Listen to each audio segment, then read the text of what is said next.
Welcome to The New Next, a podcast that addresses current events and how they will impact the future. Co-hosted by the inquisitive public speaking champion, Mike McVeigh, and energy, economics, and technology expert, Matt Jensen. Join us as we explore all things energy, economic, tech, and political, and how they will affect our future.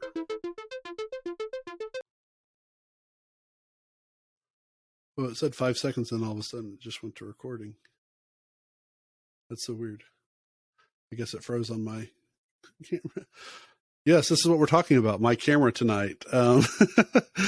So Matt, you know how everybody tells us that we're too quiet and that we need to speak up more? Yeah. That we just need to quit being quiet? Well, I thought maybe we could talk about something similar to that called quiet quitting. What's this, Mike? It's a new fad. No. So I don't know exactly what started it, but there's this, this sounds really bad because I'm just thinking historically automatically before I even tell you what it is. But quiet quitting is where people generally, if they get off at 5 o'clock in the afternoon, they quit at 5 o'clock in the afternoon. And they don't bring their work home with them until they go in at like 8 o'clock or 9 o'clock the next morning. And then they work. Some more dramatic versions or drastic versions is that a few people have actually quit their job because their work was asking them to work more hours without being compensated for hourly jobs. Like overtime? Yeah, like overtime or comp time.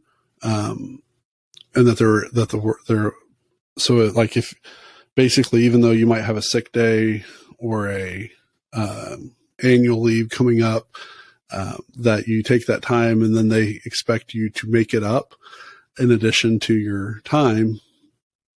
But I struggle with even talking about it like in this concept because it just cracks me up that, if you have a job that says you're supposed to work 40 hours a week, why anybody at all would expect you to work more than 40 hours? I've always had those jobs. Were they treated you like crap or something? No, that expectation of long hours and Did you ever have a 40, like an actual hourly 40-hour a week job? I guess so. But you guess so.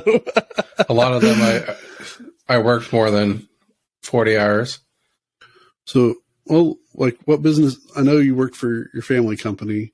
Yeah. And you're a consultant now and stuff. Have you ever had like a job at like the grocery store or pharmacy or anything? Let's see. I've worked installing sprinklers. I've done roofs. Let's see. Done a lot of like more manual stuff. I've done legal stuff, like kind of like intern jobs.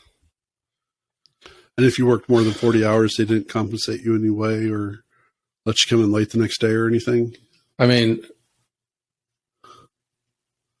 it just kind of depends. Like if the work's there, you kind of do it. Everybody's happy. Yeah. So I guess I've not had very many jobs that they expected you to stay late. In fact, most of the jobs I have, and I've never worked for a union based job. So I want to make sure that part is clear. My first job was for Sonic, and there's no way in the world you could even work 40 hours for that Sonic unless you were the owner. So that was never a problem. Then I worked for Eckerd, and the hours were usually either the drugstore. Yeah. Walgreens former before Walgreens bought them out. Eckerd Pharmacy, Eckerd Drug. And I worked as a cashier, and I love that job. During the summer or spring break and stuff, I would work 40 hours. I'd try to get as close to 40 hours as I could. They'd usually cut us off at 38. Yeah. So that way there was no chance of us going over. And then we knew ahead of time, like if we were going to work over 40 hours, we were actually had to be told, I think like a week in advance or something. And we knew we were going to get paid time and a half. Like there was no surprise. Like, oh, even when like we had a big truck or a grand opening and stuff. Then I worked for Brahms. Brahms let me work overtime, but they, as long as I was working, they didn't care, but that wasn't ever required because there were several people that would leave early. Mardell, they never let you do 40. I was part-time, so that's why they never let me do 40. Yeah, most of the jobs you've worked a lot of places. I did. That's one reason why I was considered a dangerous person, because they were afraid that I would I wouldn't be a steady employee. And now, I just celebrated 10 years, by the way, at my workplace, not just my work job, same job. Yeah. In fact, out of that 10 years, only 1.5 years of it did they ever expect me to work more than 40 hours a week. Wow. That's amazing. Which is one of the reasons why I got out of that specific position. Because they weren't compensating properly for it. Yeah, so I guess I know everybody's curious about my work history. I've never been the one that, as soon as at 4:59 that I'm putting all my stuff up, I would generally work till 5 o'clock or whatever the closing time is. But a lot of people I've worked with in the past, if 5 o'clock was the closing time, they would be preparing as early as 4 o'clock. Like, oh, well, there's only an hour left at work. I guess I need to go to the restroom and start cleaning up my desk. And then they're going to leave at 4 or 5 o'clock. But, at 4:59, you just beat the rush by a little bit. And then all of a sudden it's 4:30. But that's not necessarily the greatest example. I guess I've had a couple jobs that were definitely not hourly, and it was, when you get the job done, then you're done. And I've never had a problem with those jobs. But I've also worked a lot of retail type places that, like they would scream at you if you got close to 40. I worked for Walmart 2 different times. You did, even during Christmas and Thanksgiving and stuff, when you had to be there during Thanksgiving Day, there was no way in the world you were going to work more than 40 hours, 0 minutes. If you worked a minute over, you would actually get written up at several of these kinds of companies, which is why I've always struggled with the whole people getting mad at Walmart and stuff for making you work on Thanksgiving, but that's a whole other subject. Yeah, I've had only a couple jobs that have ever actually required me to work, but there was an understanding even at the time, you're going to work until the project is finished. It's a deadline based job or whatever. It's not, maybe I'm just unaware of everybody else's job, but there's this, I am assuming you have read about this or at least heard about this quiet quitting. Yeah. Well, I've seen a headline about it. That people are kind of checking out, basically. Yeah. Until they get fired. Well, fired or quit. But I guess, and the reason why this bothers me, the quiet quitting itself, I don't have a problem with someone leaving at their designated time, as long as they're not if something's about to fall, at least secure it before you leave. But other than dangerous type situations, I don't have any issue with that. But there's now a part where you agree to work for a certain wage. There's a lady recently, this is all happening through TikTok, so maybe we need more Discord communities or something. But a lady ended up, for a temporary period, had to do the job of 4 people. And when I'm saying temporary period, less than 90 days. And about day 50 or something, she demanded a raise and a promotion because she was doing the work of 4 people. Well, they hired 5 people. So that way that even she could split up her duties and stuff. And they gave her a small raise, but they didn't give her, what she was asking for. And so she quit her job. because she wasn't getting paid. She wasn't getting paid the wage that she thought she deserved. Yeah.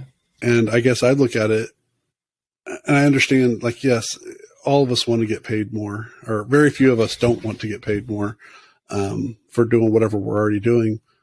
But I'm looking at, like, wow, they gave you 4 or 5 more employees to divvy up the work. So they're actually helping reduce your stress. That seems like a really cool thing. You are still getting a raise and you're doing less work. I don't understand the problem.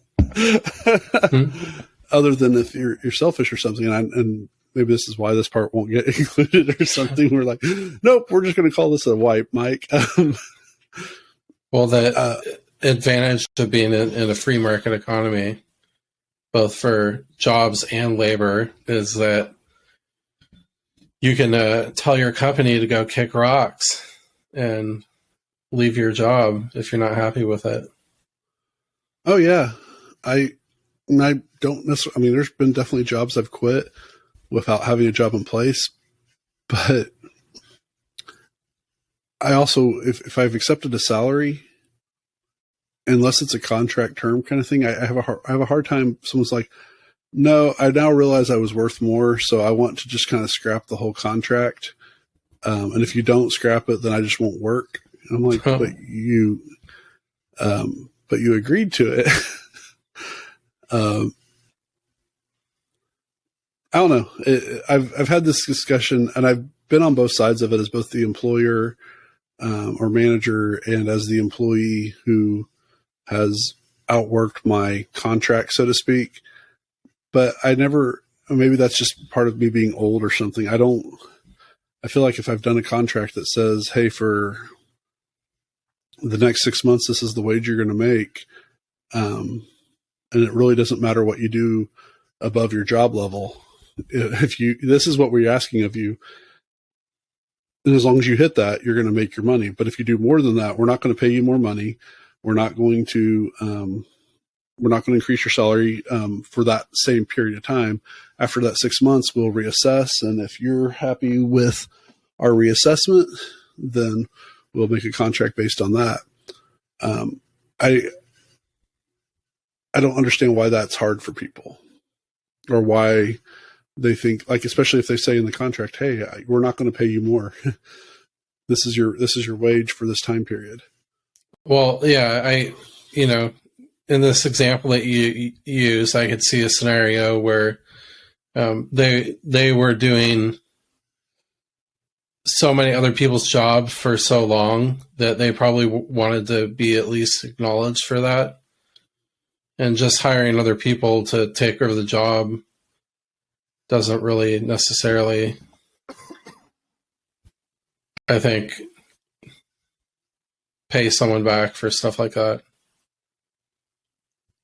Well, I mean, she got a raise too, so. Yeah, but I don't know. Like, I'm not sure where I come on this. Like, I've always found that even if there's not necessarily opportunities to make more like variable compensation in the business that you're in, like, I've always found when I'm in those positions that there's a lot of other opportunities to learn other things in the business. So, like, if you're really good at your job, you can have your boss introduce you to other people and be like, hey, you should let me do some of this work for you so I can learn it. And yeah. Yeah, maybe this isn't a controversial enough topic for energy and finance. And we agree too much on it. Well, like, I understand why people would be frustrated, and I also don't really understand, like, there's a lot of people that are just super apathetic about their job. And even if I'm doing stupid shit, excuse my language, but like, if I'm shoveling gravel or something like that, mm-hmm. mindless, I'd still like to, like, use some brain power in it and try to do it as good as possible, most efficient manner. So, yeah, and maybe that's part when we're both similar age. So maybe our context of, well, and we're talking also as people who have started businesses or definitely pro entrepreneurship and stuff. And there's no such thing as a 40-hour week as an entrepreneur. Yeah. At least not initially. Maybe you can eventually get the time down and stuff. I've noticed that it's mostly people who are under the age of 30, and maybe mid 20s seems to be a sweet spot for it. And I guess I'll look quiet quitting. Yeah, for this quiet quitting to be that's really hitting the stuff. I mean, I read it and I'm like, okay, so you left your work at the time that your shift ended. What's the problem? And they're like, well, our boss is yelling at us for, like they're expecting us to stay for a meeting on Friday. That's going to release at 5:30 and I get off at 5. And I'm like, okay, so, I mean, if you're an a-hole about it, then it doesn't really matter what the situation is. But if you stay that 30 minutes, are they going to at least allow you maybe to come in late the following Monday? Did you ask that? Oh, I didn't ask that. You know, I mean, that's kind of the vibe I get. It's just like, they're wanting me to stay a little bit late. And I guess whenever I've asked my employees to stay late, I've always kind of told them like, hey, I need you to stay late tonight. If you want to make that time up or whatever, we can definitely do that because we don't really give comp time or whatever. And we definitely don't want to do overtime.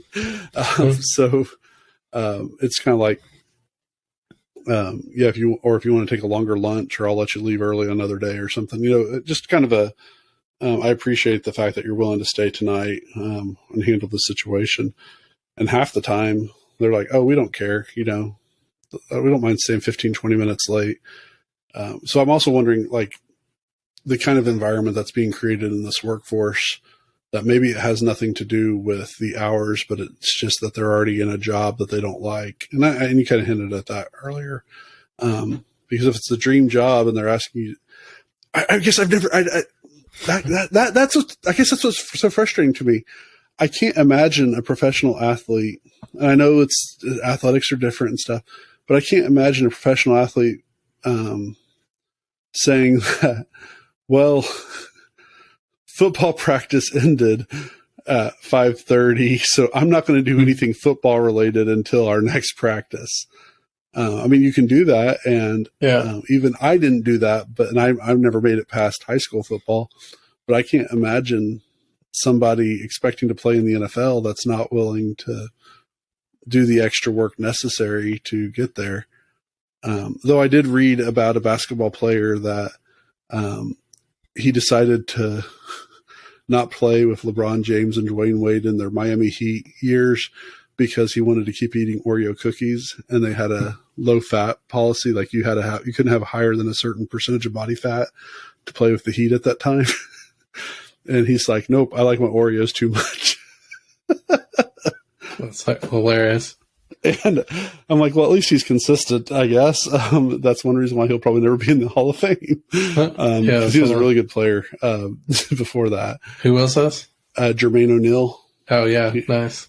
Yeah, he played for the Pacers when the Pacers were really, really good. Yeah, went to the finals a couple great. times.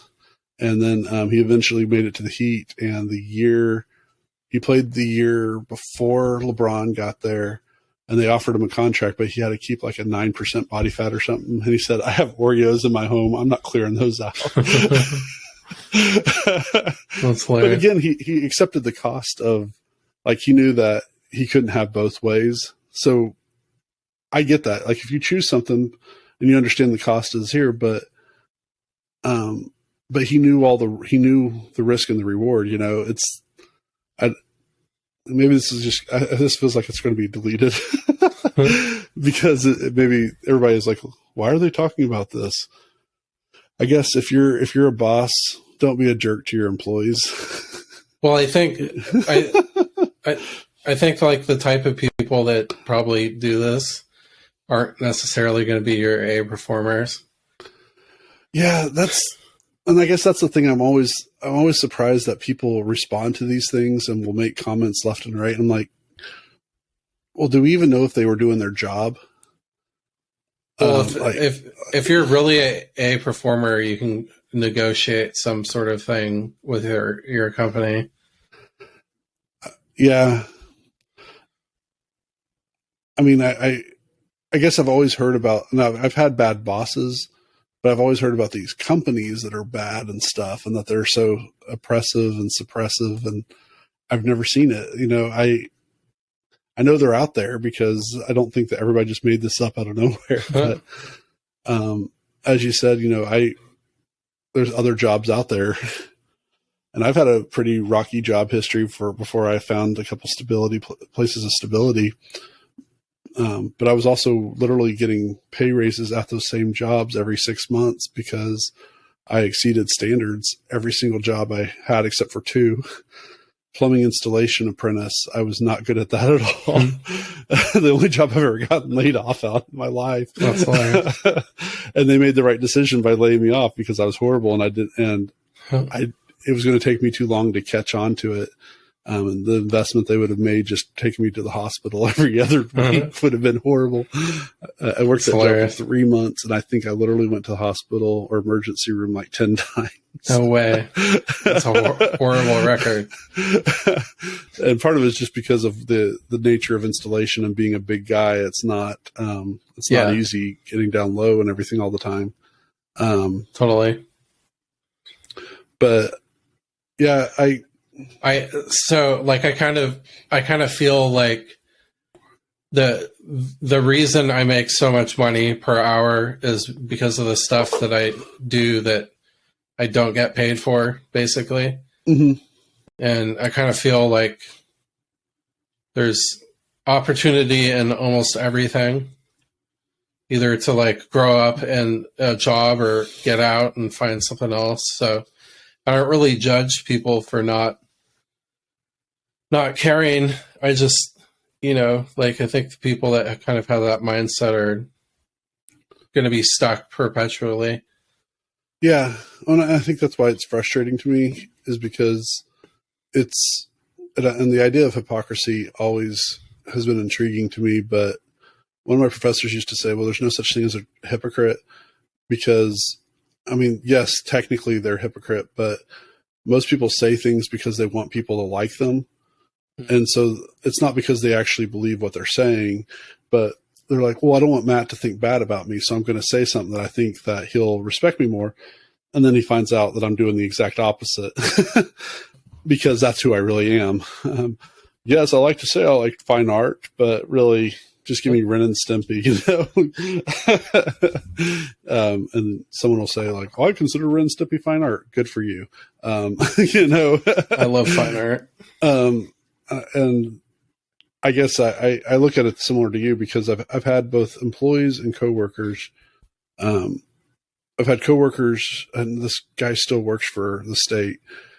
Drives me crazy because he complains about how he doesn't get paid enough. He doesn't get paid enough. They in 2018. I'm not saying there's other things at play, but the state of Oklahoma gave a 3% raise to all their workers. And his first response was, that's not a big enough raise for me to continue doing the work that I agreed to start doing like 10 years ago. And that's fair enough. I'm like, so you took the job your job hasn't changed at all in 10 years. You haven't increased your responsibility at all. You've always been a crappy worker. Like crappy, like not just how much you've turned in, but the sloppiness and stuff. And then they give you a raise, and your only response is, well, they're not giving me enough to do the amount of work that I'm already doing. So now you're going to do even less work for more money and still at the same standard of, crappiness. And I'm just like, why would they give you more money whenever you've shown them not to be a good worker? Well, I know my value. Like, okay. And then I've had an employee in the past who thought that they deserved their skills, their resume. Like, so I had a long history of working multiple jobs, and I understand, like, I didn't stay at one place long enough, but if a job paid me double my salary to do basically the same thing, I jumped for it. And, I won't even apologize for it. When you're getting $4.25 an hour and someone's like offering you $8, I'm going to jump for it. And, I don't care that I was only working at that first job for 2 months. I'm a teenager. I've got bills to pay, man. 16 years old, got to fill that gas tank with the 88 cent per gallon gasoline.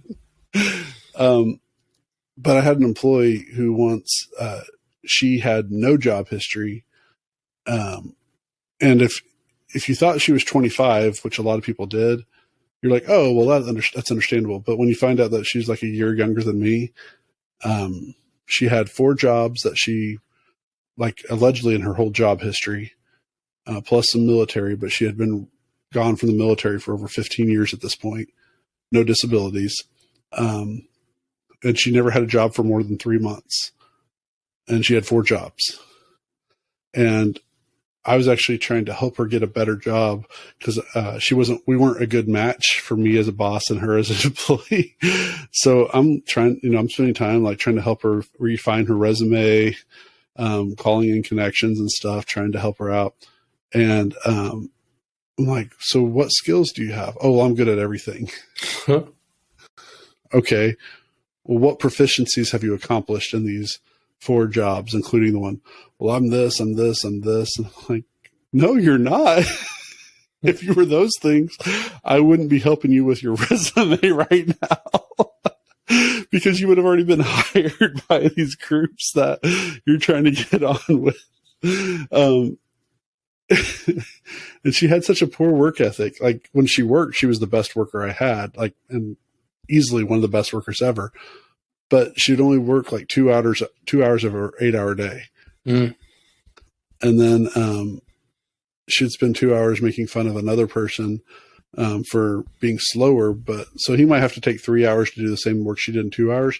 But he also worked for 6 to 7 hours a day as opposed to her 2 hours a day. And then she just disappeared for 4 hours a day.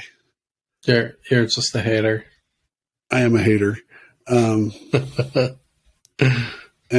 in fact, that same guy, he, and I won't lie, this podcast has actually helped me talk to him about some other stuff. He's getting into real estate and he's studying. When we have downtime, he studies for his real estate license. He's learning terms and stuff. So we literally have discussions, based on some of the stuff we've talked about on this podcast. Cool. And we talk about like things that I'm very uneducated in, but like IRAs and ERAs and BPAs, and I'm making up letter combinations.